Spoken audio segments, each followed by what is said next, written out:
Au pied du Mont-Royal, au cœur de la région métropolitaine, on retrouve l'un des bons secteurs de pêche au pays, le fleuve Saint-Laurent au sud et la rivière des Prairies au nord.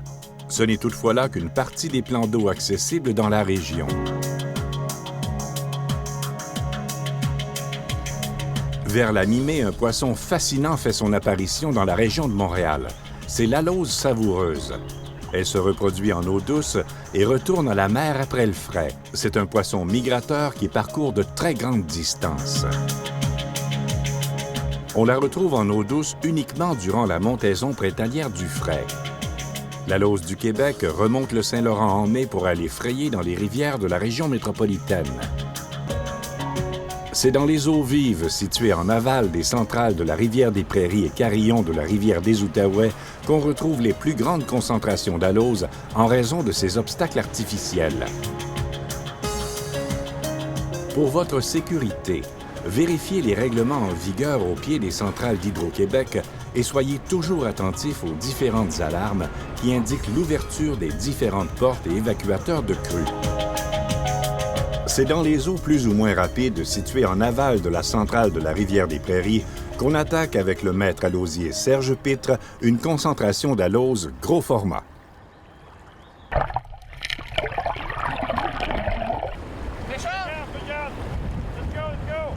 Quelle chance! Serge pique un monstre en arrivant. L'intensité du combat prend une allure incontrôlable.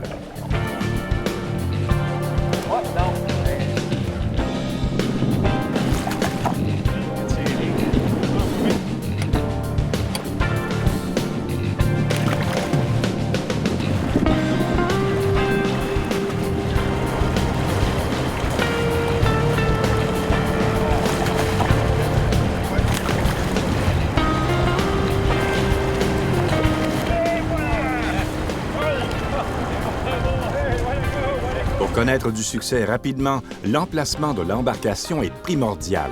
Tout doit être parfait. Profondeur, vélocité du courant et surtout que les leurres soient à la bonne profondeur. La grosseur et le poids de la Shad Dart est aussi important. Parfois, ce sont les petits détails qui font la différence. Wow! Belle alose savoureuse, poignée en début de juin. J'encourage le monde à essayer de pêcher l'alose savoureuse. C'est une pêche vraiment fantastique. Bravo, Serge. Une limite très généreuse de 5 captures d'alose par permis est imposée pour éviter la surexploitation. Puisqu'elle a pondu plus de 150 000 œufs, elle mérite bien sa remise à l'eau. L'immobilisme ou un geste très lent séduiront beaucoup plus d'aloses. En embarcation, placez la canne dans un porte-canne Scotty et réglez-le de manière à ce que l'embout soit près de la surface. Les zones où on retrouve les plus grosses concentrations sont toujours reliées à un courant plus ou moins fort. Cette force motrice donne aux leurres l'action nécessaire pour tenter les grosses aloses. Ça imite le mouvement naturel de leur proie préférée. Surtout, bougez très peu la canne pour activer le leurre. Maintenez-la un peu plus haut que l'horizontale et récupérez lentement. Il est très rare qu'une récupération rapide et violente fonctionne avec l'alose. Alcide Blanchette vient de constater pourquoi l'alose est qualifiée de saumon des pauvres. C'est en raison de sa combativité, bien sûr. Avec une canne à mouche, la sensation est encore plus forte.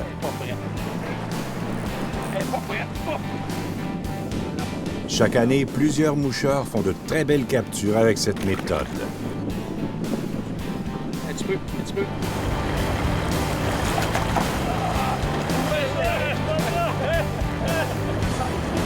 Une belle capture pour Alcide. L'alose peut vivre jusqu'à 11 ans, mais dépasse rarement les 7 années d'existence. Les nouveaux géniteurs pèsent entre 1,5 et 2,5 kg. Les reproducteurs expérimentés entre 2,6 et 5 kg. Le record mondial est une alose de 5,1 kg capturée sur la rivière Connecticut au Massachusetts. La remise à l'eau connaît une grande popularité, mais n'oublions pas que l'alose est comestible. C'est le plus beau poisson de la famille des Clupéidés. Sa robe est argentée avec une bande horizontale de taches sombres derrière l'opercule qui deviennent plus petites et moins apparentes vers la queue. De grosses écailles iridescentes lui ont valu le titre de bombe argentée. Les femelles ont une croissance plus rapide que les mâles. Elle a, comme le Gasparot, une crête d'écailles en dents de scie très coupante sur le ventre. La gueule de la lauze est particulière. Les maxillaires sont égaux en longueur et l'inférieur s'insère pratiquement dans celui du haut.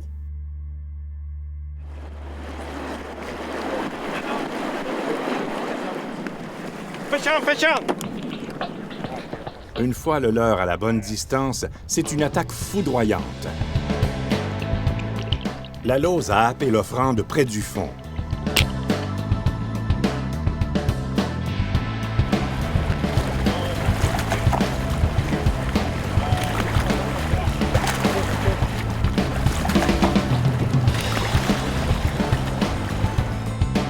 La lauze vend chèrement sa peau pour un poisson qui vient de parcourir une distance impressionnante.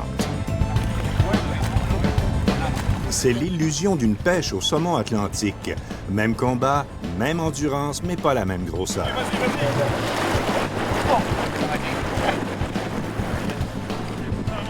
Oui, ça sera pas long.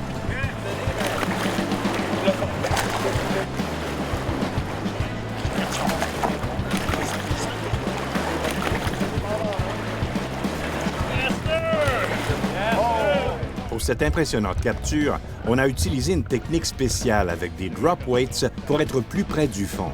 Souvent, le courant est si fort que des poids supplémentaires sont obligatoires. L'ajout de calan permet de présenter la dandinette d'une façon différente et plus en profondeur. Certains pêcheurs, par fond très accrochants, ont même obtenu du succès avec le système drop shot. Sur une création de Serge rouge et blanc. Cette femelle est certainement une des plus grosses aloses à être enregistrée sur vidéo 4K. Elle va sûrement donner à Raymond la piqûre de l'alose pour la vie. Généralement, dans la région de Montréal, l'action se déroule entre la mi-mai et la fin juin. Nous avons utilisé des dandinettes Shad Dart fabriquées par Serge Pitre. Leur poids varie entre 1/8 et 1/2 once. Les couleurs les plus populaires sont chartreuse, rouge, jaune, bleu, orange, avec le blanc comme deuxième couleur. L'ajout du Crystal Flash améliore les résultats dans la plupart des conditions. Pour un ferrage efficace, un hameçon plus gros, courbé est de mise.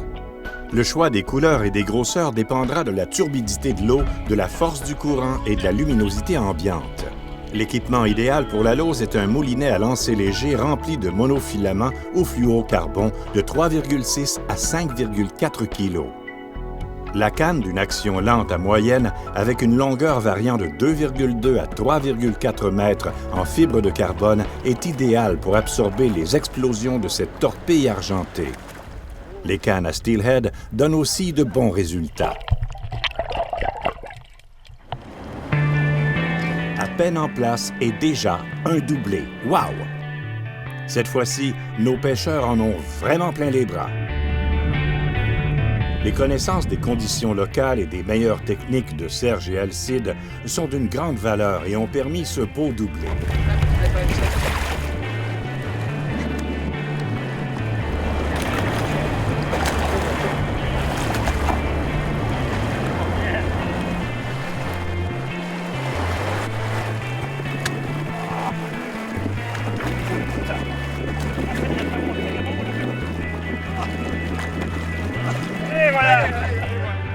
La première étape est franchie. Cette grosse femelle est à nous. Maintenant, il faut rapidement s'occuper de l'autre bête au bout de la ligne.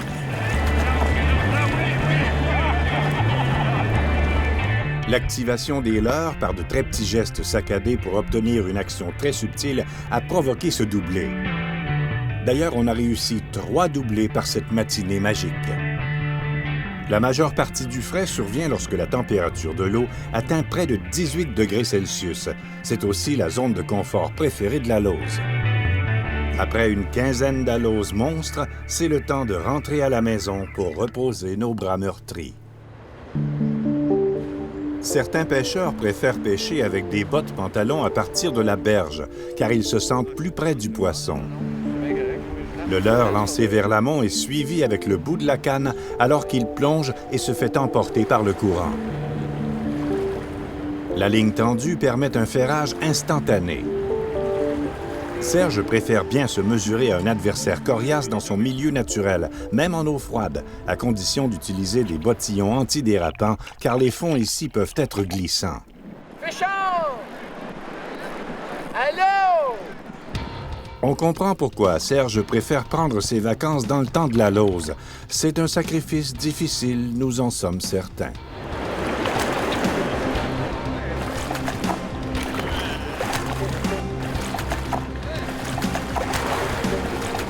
Il faut éviter d'essayer de ramener trop rapidement ce monstre, car on risque d'en payer le prix. En effet, la Lauze a une bouche très fragile.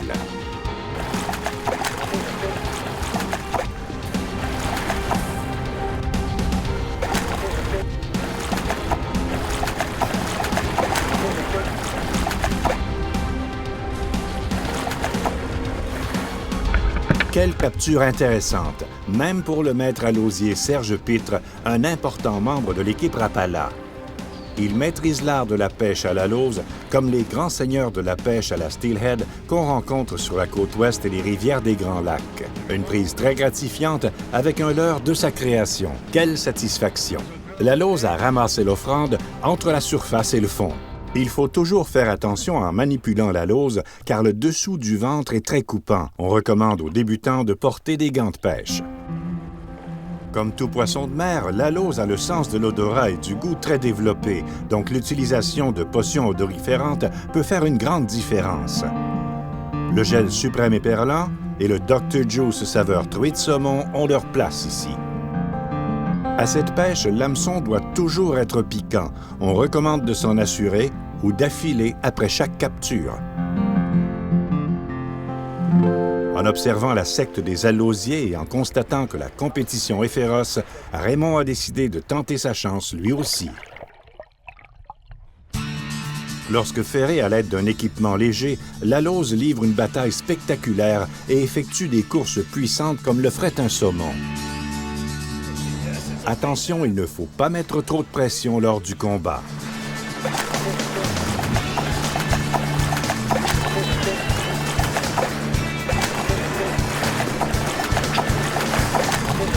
Espérons que la tension est bien ajustée.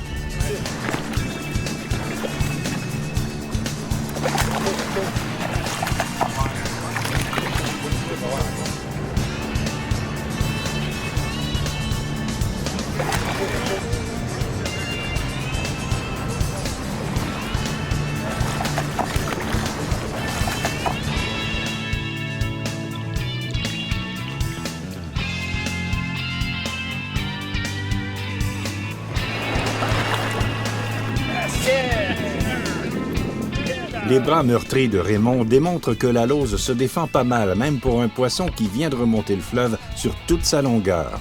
On la retrouve en eau douce uniquement durant la montaison printanière du frais, alors qu'elle remonte les rivières le long des côtes de l'Atlantique, à partir de la rivière Sandhill au Labrador jusqu'à la St. John's en Floride. C'est un poisson anadrome qui a parcouru des milliers de kilomètres.